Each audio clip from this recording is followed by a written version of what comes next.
नमस्कार, कल का बाजार में आप सभी का स्वागत है। मैं हूं सुमित और वीकली एक्सपायरी का दिन भारतीय बाजारों में आज सीमित दायरे में कामकाज रहा, लेकिन लास्ट आवर में आके थोड़ी बहुत रिकवरी निचले स्तर से देखने को मिली और इंडेक्स जाके फ्लैटिश टोन पे ही या फ्लैट टू पॉजिटिव टोन पर बंद होता हुआ दिखाई पड़ा। बढ़िया रिकवरी थी लोअर लेवल से निफ्टी के अंदर, निफ्टी के साथ साथ सेंसेक्स में, निफ्टी बैंक में भी कुछ रिकवरी रही कह सकते हैं, क्योंकि वहां पर कोई बहुत बड़ा फायरवर्क नहीं था। लेकिन mid cap small cap recovery के साथ ही बंद हुए। हैवी वेट में पार्टिसिपेशन था, तो हैवी वेट में पार्टिसिपेशन आपको दिखाई पड़ेगा टीसीएस जैसे स्टॉक्स का, जो कि आज पार्टिसिपेट कर रहे थे। हम बातचीत करेंगे आज आशीष बहेती से, हमारे साथ पुणे से मौजूद हैं, जिनसे हम चर्चा करेंगे मार्केट्स को लेकर, उनकी राय रणनीति समझेंगे और साथ ही साथ आपके सवालों के जवाब भी लेंगे उनसे। अगर आपका भी कोई सवाल है तो आप हमारे साथ जुड़ सकते हैं सोशल मीडिया पर डायरेक्टली, और साथ ही साथ आप ये व्हाट्सएप नंबर जो आपकी स्क्रीन पर है 7045220000, इस पर भी हमारे साथ जुड़ सकते हैं और सीधे इस कार्यक्रम का हिस्सा बन सकते हैं। आशीष जी नमस्कार, स्वागत है कार्यक्रम में। सबसे पहले तो मार्केट्स को लेकर आपकी राय, क्योंकि हम बिल्कुल रेंज के अपर एंड की तरफ आ चुके हैं, जो यूजुअली 17,900 17,950 के आसपास मेजरली प्रॉफिट टेकिंग जोन है, हम वहीं पे ही खड़े हैं ऑलमोस्ट। तो क्या लगता है, क्या इंडेक्स वापस इसी रेंज से घूमेगा या शायद ब्रीच कर जाएगा? क्या करें इंडेक्स में? Good evening Sumit ji. हम लोग थोड़ा सा माइल्डली बुलिश है अभी निफ्टी पे। जिस हिसाब से निफ्टी ने एक पिछले वीक का फॉल 200 डेमा पे सस्टेन किया और वहीं से एक बाउंस बैक दिया, एक अच्छा rounding bottom pattern in action है, और जिस हिसाब से वापस 20 डेमा को रीगेन करने की अटेम्प्ट कर रहा है निफ्टी, हमें लग रहा है कि यहाँ से एक बड़ा मूव देखने मिल सकता है। मोर और लेस जितने इश्यूज थे वो सेटल डाउन होते हुए दिख रहे हैं, और हमें लगता है कि एक बड़ा मूव यहाँ से आईटी और बाकी जो सेक्टर्स का कंट्रीब्यूशन आ रहा है, जिस हिसाब से रिलायंस का कंट्रीब्यूशन अब धीरे धीरे वापस निफ्टी में आ रहा है, हमें लग रहा है कि यहाँ से एक बड़ा मूव देखने मिल सकता है। सिर्फ बैंक निफ्टी का थोड़ा सा कंट्रीब्यूशन अभी भी कम है निफ्टी में, बट हम निफ्टी में बुलिश है। हमारा जो स्टॉप लॉस लॉन्ग के लिए निफ्टी में मेंटेन कर रहे हैं वो 17,780 का एक स्टॉप लॉस लगाकर हम खरीदारी की सलाह बोल रहे हैं निफ्टी में। हमें लगता है कि 18,000 के लेवल्स तो जल्दी देखने मिल सकते हैं, और 18,000 अगर ब्रीच होता है तो इनफैक्ट 18,200 तक की रैली देखने मिल सकती है। वहीं बैंक निफ्टी की बात करूं तो बैंक निफ्टी में जरूर अभी भी आप देखिए कोटक और बाकी बैंकों में कंट्रीब्यूशन नहीं दे पा रहे हैं, एक सस्टेन रैली नहीं मिल रही है। बट हमें लगता है कि अगर बैंक निफ्टी का मूवमेंट आया तो निफ्टी में भी एक अच्छा बड़ा मूवमेंट देखने मिल सकता है। तो बैंक निफ्टी में भी हम तेजी की तरफ ही ट्रेड ये बोल रहे हैं, सजेस्ट कर रहे हैं। 41,300 का भी एक स्टॉप लॉस मेंटेन करके तेजी की तरफ ट्रेड बनाया जा सकता है। जो टारगेट्स हमारे बैंक निफ्टी के निकल कर आ रहे हैं 42,600 तक के टारगेट्स के लिए खरीदारी की जा सकती है। ओके, तो माइल्ड बुलिश साइड पर 18,000 18,200 निफ्टी और 42,200 के अराउंड आप देख सकते हैं बैंक निफ्टी को भी। तो थोड़ा सा बुलिश साइड पे टोन आशीष सर ने रखी है। एक आंकड़ा जो बाजार बंद होने के बाद आया वो है एफआईडीआई का। हालांकि जो नंबर है बहुत कोई फायरवर्क नहीं है। एफआई की तरफ से बिकवाली 144 करोड़ और डीआई की तरफ से बिकवाली 200 करोड़ रुपए के आसपास की आज के सत्र में होते हुए दिखाई पड़ी है। अब सवाल जवाब का सिलसिला शुरू करते हैं और हमारे पहले दर्शक जो कि तापस जी मौजूद हैं हावड़ा से बातचीत करने के लिए, उनसे चर्चा कर लेते हैं। तापस साहब नमस्कार, सवाल पूछिए। नमस्कार। अच्छा, मेरा नाम तापस चंद्र, शिवपुर हावड़ा से बोल रहा है जी। मेरा पास 50 अरविंद फैशन है, बाइंग प्राइस है 370। ओके, तो उसका क्या करूं? एक साल का भी वो लुक सकता है, और 100 DCWD है, उसका बाइंग प्राइस है 55। ओके, दोनों में आप एक साल दे सकते हैं, राइट? एक समय DCW में 1 की 2 मंथ का व्यू है। Okay okay. तो आशीष जी, एक सवाल तो है इनका अरविंद फैशन पे, जहां पे इनकी खरीदारी से काफ़ी नीचे ये स्टॉक अभी ट्रेड कर रहा है। करीब 370 रुपये खरीदारी है, 60-61 रुपये पर शेयर घाटा है। दूसरा नाम है DCW, 52 रुपये के दाम पर केमिकल स्पेस की कंपनी है, वहाँ पर इनकी खरीदारी है और 50-51 के जोन में कामकाज कर रहा है। इसमें 1 साल, उसमें 3 महीना, क्या करें? जी, अरविंद फैशन की अगर मैं बात करूं तो पहले तो इन्होंने बहुत ज्यादा एकदम हायर एंड पे इनकी पोजीशन बन चुकी है, और जो कि इस स्विंग का हाई भी वहीं स्टॉक एक 200 डेमा पे सपोर्ट जरूर ले रहा है। हमें अटेम्प्ट चार्टिंग के लिए ऐसे बोल सकते हैं कि यहाँ से एक बाउंस बैक हम प्रीएम्प्ट कर रहे हैं, तो बने रहने की सलाह रहेगी। बट थोड़ा सा अगर पुल बैक आता है तो इसमें पोजीशन में निकल जाने की सलाह रहेगी 350 के करीब। एक बार थोड़ा सा प्रॉफिट बुक करे, क्योंकि वहां पे एक रेजिस्टेंस जोन भी है, तो वहां पे एक बार थोड़ा सा एग्जिट करे, और इस ट्रेड में बने रहने के लिए स्टॉप लॉस जो मेंटेन करना है इन्हें वो 295 का एक एसएल जरूर मेंटेन करे। और DCW की अगर मैं बात करूं तो उस पे इनकी बाइंग प्राइस क्या है समझी? 52 रुपये। 52 रुपये आशीष जी। 52। ये चार्ट ज्यादा बेटर लग रहा है, जिस हिसाब से सपोर्ट लिया है इसने 200 डेमा पे और 20 डेमा के पास ही है। इसमें जरूर बने रहने की सलाह रहेगी। इसमें हमें लगता है कि 60 तक के लेवल्स इन्हें जल्दी देखने मिल सकते हैं। जो इन्हें स्टॉप लॉस मेंटेन करना है इसमें, वो 48 का एक एसएल मेंटेन करके 60 के टारगेट के लिए वेट करें डीसीडब्ल्यू में। तो 60 रुपए के टारगेट के लिए आप डीसीडब्ल्यू में बने रहें, और अरविंद फैशन को लेकर भी आपको राय दी जा चुकी है। अब चलते हैं सूरत, वहां पर हमारे साथ आशीष जी मौजूद हैं बातचीत करने के लिए। तो आशीष जी नमस्कार, सवाल पूछिए अपना। हेलो, नमस्कार सर। नमस्कार आशीष जी। मेरे पास अदानी पावर के 6000 शेयर है 360 के भाव से। अदानी अभी पावर के रिजल्ट- 6000 शेयर है, राइट? अभी रोज अपर सर्किट और लोअर सर्किट लग रहा है, तो मालूम नहीं पड़ रहा क्या करे अभी। तो इतनी बड़ी क्वांटिटी आपने जब लिया था, तब क्या टारगेट आपने सोचा था वैसे? नहीं, ऐसे न्यूज बेस लिया था कुछ। आशीष जी, मतलब ये बहुत क्रिटिकल सिचुएशन है, आधा हो चुका है, आधे से ज़्यादा घाटा हो रहा है, बल्कि भाव से ज़्यादा अभी के घाटा इन्हें हो रहा है, पोजीशन भी बड़ी है और न्यूज़ फ्लोज भी काफ़ी ज़्यादा है। इस सिचुएशन में क्या कर सकते हैं? Wait and watch is the only option? जी समझिए, क्योंकि चार्टिकली तो इसमें कुछ भी नहीं है, कि डेली स्टॉक लोअर सर्किट पे ही खुल रहा है और कोई वॉल्यूम्स भी नहीं ट्रेड हो पा रहे। लोअर सर्किट में स्टार्टिंग खुल रहा है और सर्किट भी नहीं खुल पा रहा। उसके बाद हमें लगता है कि वेट एंड वॉच ही करना चाहिए। ये ग्रुप में शायद थोड़ा सा पेन अभी और इनको देखने मिल सकता है, बट वेट एंड वॉच की सलाह रहेगी इसमें। और स्ट्रिक्टली एक सलाह रहेगी कि कोई भी नीचे एवरेजिंग करने की अटेम्प्ट नहीं करें इन स्टॉक्स में। तो आशीष जी, बाकी सब तो ठीक है, आप लेकिन नया एवरेज एटलीस्ट ना करें। आप और पोजीशन को ना खरीदें इस सूरत में ही कॉस्ट नीचे आ जाए, एटलीस्ट अभी जब तक स्टेबलाइज ना हो जाए। स्टेबलाइज हो जाए चीज़ें, तब एक बार को आप सवाल पूछो, ज़्यादा बेटर रहेगा। अब हमारे साथ अजय शुक्ला मौजूद हैं रीवा से बातचीत करने के लिए। शुक्ला साहब नमस्कार, सवाल पूछिए। सर नमस्कार। नमस्कार शुक्ला साहब। सर मेरे पास 2 शेयर है, एक पॉलिसी बाजार और एक नाथ बायोजिन। तो पॉलिसी बाजार सर मैंने 900 शेयर है मेरे पास। ओके, सॉरी 902 शेयर प्राइस है, 86 क्वांटिटी है सर। तो Okay. अभी सर मुझे इसके लिए क्या होल्ड करना चाहिए, क्योंकि अभी अराउंड सर 40% माइनस में हूँ। तो आपने इसमें इतनी बड़ी गिरावट जब आनी शुरू हुई थी 900 रुपए से, तब आपने कोई स्टॉप लॉस नहीं फॉलो किया? सर मैंने थोड़ा सा और भी पैसे लगा के एवरेज करने का कोशिश किया, लेकिन सर ये और भी माइनस हो गया था। आशीष, ये जो स्टीप फॉल हुआ था जिन स्टार्टअप्स में, उसमें Paytm, PB Fintech, CarTrade, Delhivery, ये कुछ ऐसे नाम है जहां पर तेज़ गिरावट आई थी।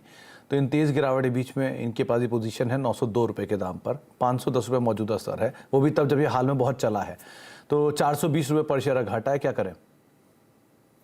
एक अच्छा पुलबैक देखने मिल रहा है सारे न्यू एज टेक्नोलॉजी बिजनेसेस में, बट हमारी सलाह यही रहेगी कि इन ट्रेड में स्ट्रिक्टली स्टॉप लॉस मेंटेन करें। अभी होल्ड करने की सलाह है, लेकिन 475 का स्ट्रिक्ट स्टॉप लॉस मेंटेन करें। इन ट्रेड्स में ऊपर के लेवल्स देना बहुत मुश्किल है, बट 550 एक अहम रेजिस्टेंस लेवल रहेगा। इसका 200 डेमा अब यहाँ पे प्लेस्ड है। हमें लगता है कि वहां पर आकर एक बार वापस जो मोमेंटम है उसे रीएनालाइज करवाए किसी एक्सपर्ट से, लेकिन नीचे की तरफ 475 का एक स्ट्रिक्ट स्टॉप लॉस में जरूर मेंटेन करें और होल्ड करें पोजीशन को। तो आप पोजीशन को होल्ड तो कर सकते हैं, लेकिन स्टॉप लॉस को स्ट्रिक्टली फॉलो करना होगा और उसके हिसाब से ही आपको कॉल यहाँ पर लेके चलोगे, और नया एवरेज एटलीस्ट आप ना करें। अब लुधियाना चलते हैं, अशोक जी वहाँ पर हमारे साथ मौजूद हैं। अशोक जी नमस्कार, सवाल पूछिए। नमस्कार सर। हेलो जी नमस्कार अशोक जी, क्या सवाल है आपका? सर, मेरे पास एक मैंने भी रिसेंट बाई किया है टाटा पावर। किस भाव पे? 205 के रेट पे 488 शेयर। और क्या नजरिया आप इसमें रख के चल रहे हैं अशोक जी? सर शॉर्ट टर्म का ही है सर, 1 मंथ के आसपास, अगर इसमें कोई स्विंग आ सके। ओके आशीष जी, इनके पास हैं टाटा पावर के शेयर 204 205 के जोन में खरीदारी, और 205 206 के शेयर के आसपास शेयर चल रहा है। नजरिया छोटी अवधि का है, क्या स्टॉप लॉस, क्या टारगेट? जी, स्टॉक ही कंसोलिडेट कर रहा है समझिए। पिछले 2 महीने से एक टाइट रेंज में बना हुआ है। 210 का ऊपर का एक रेंज बन गया और नीचे के तकरीबन 200 का एक रेंज बना हुआ है। हमें लगता है कि अब ये रेंज ब्रेकआउट करने के लिए अटेम्प्ट जरूर करेगा और इसमें एक बड़ी मूवमेंट 230 तक देखने मिल सकती है। तो जरूर बने रहने की सलाह रहेगी इस ट्रेड में। जो स्टॉप लॉस इन्हें मेंटेन करना है वो 198 का एक स्ट्रिक्ट एसएल मेंटेन करे, और अगर ये 216 का ब्रेकआउट देता है तो फिर इसमें 230 तक के लेवल्स देखने मिल सकते हैं। तो फर्स्ट टारगेट जो इसका हमारा निकल कर आ रहा है वो 216 का, और उसके बाद के जो सब्सटैंशियल सब्सिक्वेंट टारगेट है वो 230 के करीब के टारगेट्स हैं। 230 तक के टारगेट्स यहाँ आप देख सकते हैं। फिलहाल बने रहने की राय आपको यहाँ पर दी गई है। महेश वोरा हमारे साथ मौजूद हैं सूरत से बातचीत करने के लिए। वोरा साहब नमस्कार, सवाल पूछिए। नमस्कार सर। मेरे पास अदानी ग्रीन के शेयर है, 21 रुपए मैंने लिया है, तो अभी क्या करना है शेयर और ऐड कर सकता है क्या, अभी निकल जाए? 35 शेयर आपके पास है, right? Yes sir, pack. Okay. Ashish ji, same सवाल जो अभी थोड़ी पहले अदानी पावर में था। करीब करीब 3/4 हिस्सा जो निवेश का है वो साफ हो चुका है। 762 रुपए के दाम पर शेयर अभी चल रहा है। एवरेज करने की इच्छा रखते हैं, करना चाहिए या नहीं? नहीं सुमित जी, एवरेज करने की तो स्ट्रिक्टली सलाह नहीं रहेगी, क्योंकि जिस हिसाब से पूरे अडानी ग्रुप पे प्रॉब्लम्स देख रहे हैं और जिस हिसाब की कंटिन्यूस सेलिंग देखने मिल रही है, हमें लगता है कि थोड़ा सा डस्ट सेटल डाउन होने का वेट करे, एक बाइंग आए और एक वापस पुल बैक, थोड़ा प्राइस सेटल हो जाए, उसके बाद ही इसमें कोई अटेम्प्ट करना चाहिए एवरेजिंग। और वैसे भी हम टेक्निकल एनालिसिस में एक कहावत है कि कभी भी लूजिंग ट्रेड को एवरेज नहीं करना चाहिए, भले ही वो लॉन्ग टर्म इन्वेस्टमेंट क्यों ना हो। तो इसमें ना जस्ट होल्ड करने की सलाह है और स्ट्रिक्टली एवरेज ना करें, वो सलाह है जी। तो महेश जी, और एवरेज ना करें, एटलीस्ट आप बने रहें अपने ट्रेड में, वो बात अलग है। स्टेबलाइज हो जाए चीज़ें, उसके बाद कॉल लें, ज़्यादा बेटर होगा। चंडीगढ़ चलते हैं, गुरु हमारे साथ वहाँ पे मौजूद है। गुरु जी नमस्कार। नमस्कार सर। क्या हालचाल आपके और क्या सवाल है आपका? Fine sir. परादी फास्फेट मेरे पास 63 के उस रेट पे है। कितने शेयर? 3700। ओके। और क्या टाइम फ्रेम रखते हैं आप इसमें गुरु जी? Near about 1 year. 1 साल। आशीष, पारादीप फॉस्फेट चार्ट्स बहुत नहीं होंगे इसके अवेलेबल, क्योंकि हाल की लिस्टिंग है, लेकिन 63 रुपए के दाम पर 3700 शेयर इनके पास है। करीब 58 का मौजूदा स्तर है, 5 रुपए पर शेयर घाटा है। क्या करें? सुमित जी, कंसोलिडेशन फेज में एक आई थिंक आईपीओ के बाद एक अच्छा पुल बैक देखने मिला और 68 तक के लेवल्स थे, और उसके बाद अब एक स्टॉक कंसोलिडेशन कर रहा है पिछले ऑलमोस्ट 2 महीने से। ऊपर के रेंज 62 और नीचे का रेंज एक 57, 50, 650 का एक रेंज में कंसोलिडेट कर रहा है। हमें लगता है कि नीचे के रेंज में इन्हें 56 का एक एसएल लगाकर बने रहने की सलाह रहेगी। अगर ये 62 का ब्रेकआउट देता है तो इसमें वापस एक 67 तक की रैली देखने मिल सकती है। तो ट्रेड में बने रहे, बस नीचे का स्टॉप लॉस स्ट्रिक्टली मेंटेन करें। तो आप स्टॉप लॉस नीचे का मेंटेन करें, बने रहें। पारादीप फॉस्फेट में आपको ये राय दी गई है। पंजाब में ही कपूरथला चलते हैं, हमारे साथ संदीप आनंद साहब वहां पे मौजूद हैं। आनंद साहब नमस्कार, सवाल पूछिए। सुमित जी नमस्कार सर। नमस्कार। Sir thank you Sandeep ji, बहुत बहुत शुक्रिया। सर 2 क्वेरी है सर मेरी। एक 100 शेयर है न्यूरिका लिमिटेड। ओके, किस भाव पे? 1000 सर। काफी पुरानी खरीदारी है तो आपकी। सर अभी लिए ये आप वसीम जी का शेयर ने मरवा दिया हमको। अच्छा, दूसरा नाम? सर 10,000 शेयर है अर्शिया लिमिटेड, 18 रुपए 18 पैसे पे।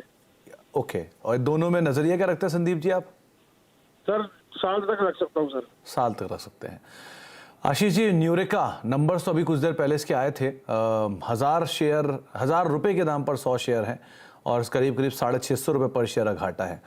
374, 375 का स्तर है। और दूसरा अर्शिया लिमिटेड का नाम लिया, और शायद ये 2008-9 के बाद इस शेयर का दोबारा इतना बड़ा जिक्र मैंने सुना है, जबकि क्योंकि पहले ही काफ़ी इसमें लोग ट्रैप हुए हैं। सो क्या राय रखते हैं आप अर्शिया लिमिटेड पे और न्यूरेका पे? जी, न्यूरेका की अगर मैं बात करूं तो सुमित जी, इसका चार्ट स्ट्रक्चर तो काफी खराब है और कोई भी पुल बैक सस्टेन नहीं हो पाता है। हर पुल बैक में मैसिव सेलिंग देखने मिली है हमें लगता है कि इस भाव पे भी अगर ये निकल सकते हैं तो निकल जाने की सलाह है। हमें नहीं लगता कि इसमें कोई भी पुल बैक सस्टेन कर पाएगा और एक प्रॉपर बुल ट्रैप हर पुल बैक में बन जाता है, तो इसमें एग्जिट करने की सलाह रहेगी। और दूसरा अर्शिया लिमिटेड, अगर आप ट्रैक कर पाए, 506074, ये BSE कोड है इसका। सुमित जी, मेरे यहाँ चार्ट पे खुल नहीं रहा है, एक सेकंड। जी सुमित जी, इसका स्ट्रक्चर भी सेम न्यूरेका जैसा ही है। काफी और 6-7 रुपए का एक पेनी स्टॉक कैटेगरी का स्टॉक है, तो इसमें भी हमारी सलाह यही है कि एग्जिट कर लें, क्योंकि स्टॉक अपने 52 वीक और almost I think all time low के पास ही ट्रेड कर रहा है। कोई भी पुल बैक आता है तो जरूर उसमें एग्जिट करने की सलाह रहेगी। संदीप जी, सिचुएशन थोड़ी सी क्रिटिकल है, लेकिन मैं इतना तो नहीं कहूँगा कि आप आउटराइटली बेच दीजिए अपने लॉस को बुक करके, लेकिन इतना ज़रूर कह सकता हूँ कि जहाँ आपका लॉस कम हो वहाँ आप बेच दीजिएगा। एटलीस्ट जब आप बहुत ख़राब क्वालिटी में फंस जाएं तो उसका एक ही सोल्यूशन होता है कि बचे हुए पैसे को निकाल के बेस्ट क्वालिटी में डाल दीजिए, ताकि विद टाइम आपका वो ख़राब क्वालिटी का लॉस बेस्ट क्वालिटी का जो स्टॉक है वो कवर कर दे। समय लगेगा लेकिन एटलीस्ट लॉस कवर हो जाएगा। तो इसीलिए अच्छी क्वालिटी के स्टॉक अच्छे होते हैं और महंगे होते हैं, तो इस लिहाज से आप उसको थोड़ा शिफ्ट कर सकते हैं। हमारे साथ अब रॉय साहब मौजूद हैं कोलकाता से बातचीत करने के लिए। रॉय साहब नमस्कार, सवाल पूछिए। नमस्कार। मेरे पास हैप्पीएस्ट माइंड के 100 शेयर है 845 के भाव पे। लॉन्ग टर्म व्यू है 5 साल का। जी, 845 पे हैप्पीएस्ट माइंड के शेयर हैं आशीष इनके पास, फिलहाल फ्लैट है, वहीं पर ही जहां इनकी खरीदारी उसी कामकाज कर रहा है। क्या कर रही है सुमित जी? वैसे तो हैप्पीएस्ट माइंड चार्टिकली तो सारे अपने मूविंग एवरेजेस के नीचे ट्रेड कर रहा है, बट एक सपोर्ट जोन पे है, और हमें लगता है कि जिस हिसाब से मिड कैप आईटी में वापस एक रैली चालू हुई है, इन्हें बने रहने की सलाह है। सिर्फ जो स्टॉप लॉस है वो 825 का जरूर मेंटेन करे। हमें लगता है कि एक रैली इसमें ड्यू है और 890 तक के भी लेवल्स इनमें देखने मिल सकते हैं। थोड़ा सा ज्यादा बड़ा लेवल दे रहा हूँ 890 का, बट इसमें बने रहने की सलाह है। 825 का एक एसएल स्ट्रिक्टली मेंटेन करें। 825 का एक स्टॉप लॉस लगाएं और बने रहें, वो ज़्यादा बेटर है, और उसके हिसाब से अपनी रणनीति को आप तय कर सकते हैं। दिल्ली चलते हैं, सुनील कुमार साहब मौजूद है वहां पर हमारे साथ। कुमार साहब नमस्कार, सवाल पूछिए। हेलो जी कुमार साहब। हाँ जी, मैं कुमार साहब आपको आवाज आ रही, सवाल पूछिए।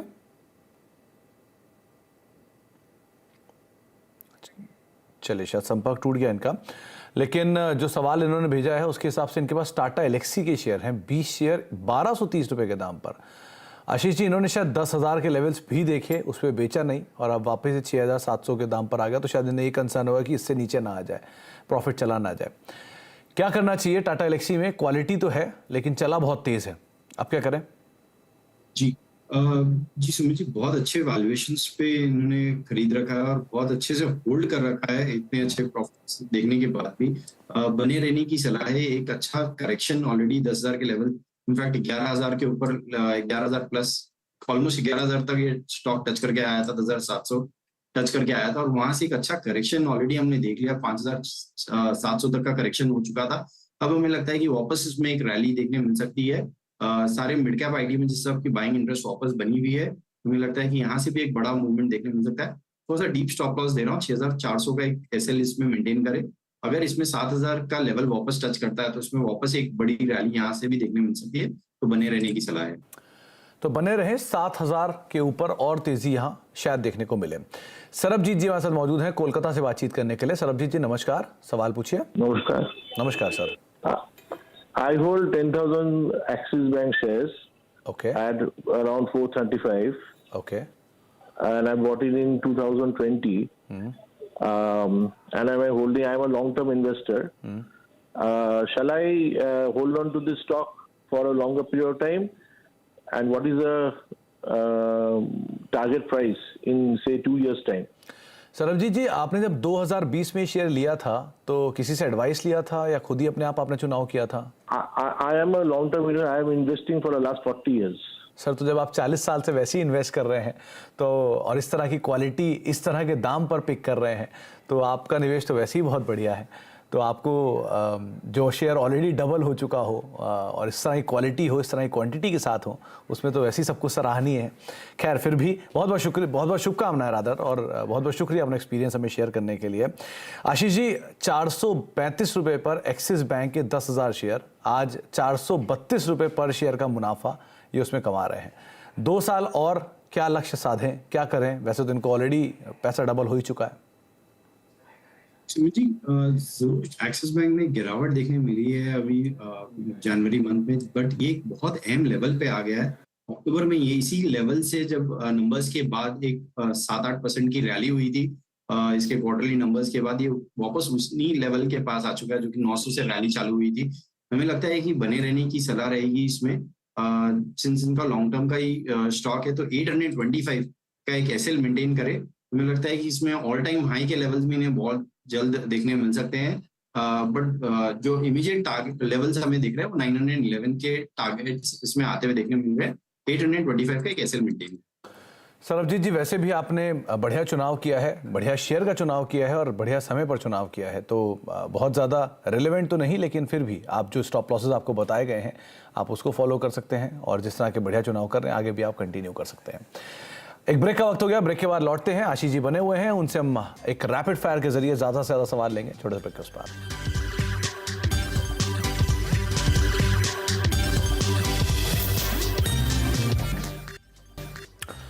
आप देख रहे हैं कल का बाजार, और हम आशीष बहेती के साथ मौजूद हैं और आपके फटाफट सवाल लेंगे अब जो सोशल मीडिया के जरिए आपने हमें भेजे हैं। तो आशीष जी, पहला सवाल आया है मंजीत कुमार का। इन्होंने दीपक नाइट्राइट पे एक सवाल पूछा है। 5 से 10 साल के लिए लेना चाहते हैं, खरीदारी करें तो कहाँ करें? जी दीपक नाइट्राइट अभी करंट लेवल पे भी एक अच्छे करेक्शन के बाद अवेलेबल है। हमें लगता है कि अगर इसका इतना बड़ा व्यू लॉन्ग टर्म व्यू है तो जरूर इस लेवल पे भी खरीद सकते हैं। जो एसएल मेंटेन करना है इन्हें थोड़ा सा डीप देना, 1700 का एक एसएल मेंटेन करे। इसमें 5 साल का व्यू में टारगेट देना मुश्किल है, लेकिन एक अच्छा पुल बैक देखने मिल सकता है। ओके, विश्वजीत साहब पूछ रहे हैं कि ये रिलैक्सो ऐड करना चाह रहे हैं, कहाँ ऐड करें? 780 रुपया चल रहा है। जी सुमित जी, एक स्टीप करेक्शन में है रिलैक्सो। हमें लगता है कि थोड़ा सा और नीचे यहाँ से मिल सकता है, तो 730 एक अहम लेवल है इसके लिए सपोर्ट के तौर पे, क्योंकि वहीं से मेजर एक रैली चालू हुई थी। 730 या 740 के करीब अगर ये मिलता है तो जरूर वहां पे ऐड करें। प्रदीप जी का सवाल है, इनके पास फेडरल बैंक के 116 रुपए के दाम पर खरीदारी किए हुए शेयर हैं 3500, क्या है लंबी अवधि के लिए होल्ड कर सकते हैं? जी एकदम होल्ड कर सकते हैं और बने रहने की सलाह रहेगी। सिर्फ जो स्टॉप लॉस है इन्हें वो 120 के करीब एक एसएल मेंटेन करे। हमें लगता है कि इसमें 140 और उसके बियॉन्ड के जो ऑल टाइम हाई के लेवल्स है वो जल्द देखने मिल सकते हैं। पराग अशर साहब पूछ रहे हैं कि 210 शेयर जोमेटो के 50 रुपए पे खरीदे हैं, अभी नंबर भी आया कुछ देर पहले और इबीटा घाटा इनका कम भी हुआ है, तो क्या करना चाहिए इसमें? सुमित जी, सिंस ये प्रॉफिट में है तो बने रहने की सलाह है। एक स्टॉप लॉस जरूर मेंटेन करें, इनके कॉस्ट प्राइस पे ही एसएल सजेस्ट करूंगा मैं, वो मेंटेन करें। जिस तरह से new age new tech business में एक रैली देखने मिल रही है, हमें लगता है कि 62 तक का एक लेवल इसमें देखने मिल सकता है, वो एक रेजिस्टेंस लेवल है, तो वहां पे जरूर एक बार थोड़ा प्रॉफिट बुक करने की सलाह रहेगी। ओके, एक गौरव जी ने सवाल पूछा है, इनके पास 1020 की कॉल है टेक महिंद्रा की 22 रुपए के दाम पर, क्या करें इसमें? सुमित जी, बने रहने की सलाह है। अगर टेक महिंद्रा के नंबर्स के बाद एक बहुत मैसिव करेक्शन देखने मिला है, हमें लगता है कि इसका जो 20 डैम है 1024 का, वो सरपास होता है और जिस हिसाब से पूरे tech IT business IT stocks में एक बाइंग इंटरेस्ट दिख रहा है, हमें लगता है कि 1040 तक के लेवल देखने मिल सकते हैं, तो उस हिसाब से कॉल में अब एग्जिट करें। आशीष मिश्रा साहब ने पूछा है, इनके पास साइंट के शेयर हैं 927 रुपए के दाम पर, लंबी अवधि का नजरिया है, क्या करना चाहिए? आशीष जी, सुमित जी, मेरे ये शेयर का खुल नहीं रहा अभी। चलिए, तो आप रमेश कोठारी साहब के सवाल का जवाब दीजिए। उनके पास 30 शेयर हैं टीसीएस के 3460 रुपए के दाम पर, छोटी अवधि के लिए, वो क्या करें? जी, बने रहने की सलाह है। टीसीएस का चार्ट स्ट्रक्चर काफी अच्छा दिख रहा है और हमें लग रहा है कि इसमें और एक बड़ा मूव देखने मिल सकता है, जो कि 3650 तक के भी लेवल्स आते हुए देखने मिल सकते हैं। जो स्टॉप लॉस इन्हें मेंटेन करना है वो 3470 का एक एसएल मेंटेन करना है। संदीप जैन साहब के पास टाटा स्टील के 400 शेयर हैं 107 रुपए के दाम पर, पूछ रहे हैं क्या करें? जी, थोड़ा सा नंबर्स के बाद एक नी जॉक रिएक्शन देखने मिला टाटा स्टील का और एक स्टॉक 200 डेमा पे वापस स्लिप होकर आ चुका है। हमें लगता है कि यहाँ से एक बाउंस बैक देखने मिल सकता है, लेकिन एक स्ट्रिक्टली स्टॉप लॉस मेंटेन करें 109 के करीब का, और एक पुल बैक 116 के पास आता है तो एक बार एग्जिट करें। ओके, कविता जी का सवाल सिरमा एसजीएस को लेकर, करीब 100 शेयर हैं 300 रुपए के दाम पे, हाल की लिस्टिंग है, क्या करें? SYRMA Syrma SGS. जी सुमित जी, चार्ट ज्यादा नहीं है इसका, बट स्टॉक अपने 20 डेमा पे सपोर्ट ले रहा है। हमें लगता है कि एक पुल बैक देखने मिल सकता है, जो कि इसे 284 तक के लेवल देखने में दिखा सकता है, तो बने रहने की सलाह है। 260 का एक एसएल मेंटेन। आखिरी सवाल शिल्पा जी का, इनके पास IRCTC के आईपीओ के दाम के शेयर है, क्या करें? जी, काफी अच्छे बेनिफिट मुनाफे में रहेंगे ये। बने रहने की सलाह है, जिस हिसाब से पूरा न्यू एज और प्लेटफॉर्म बिजनेसेस में वापस एक बाइंग देखने मिल रही है। टेक रिलेटेड प्लेटफॉर्म बिजनेसेस में हमें लगता है कि IRCTC में भी एक पुल बैक देखने मिल सकता है, जबकि स्टॉक ने पूरे जो रेलवे स्टॉक्स की रैली है उसमें कोई भी कंट्रीब्यूशन नहीं दिखाया। हमें लगता है कि इसमें पुल बैक ड्यू है, जो कि 670 तक के लेवल्स इसमें आते हुए देखने मिल सकते हैं, जो इसने स्टॉप लॉस मेंटेन करना है 635 तक ऐसे मेंटेन। जी, चलिए, बहुत बहुत शुक्रिया आशीष जी हमारे साथ मौजूद रहने के लिए, सभी शेयरों पर राय देने के लिए, हमारे साथ बने रहने के लिए और क्विकली सबके जवाब देने के लिए बहुत बहुत शुक्रिया सर। तो फिलहाल अब कल का बाजार को ही समेटेंगे, एक ब्रेक का वक्त है और ब्रेक के उस पार खबरों का सिलसिला लगातार बना रहेगा।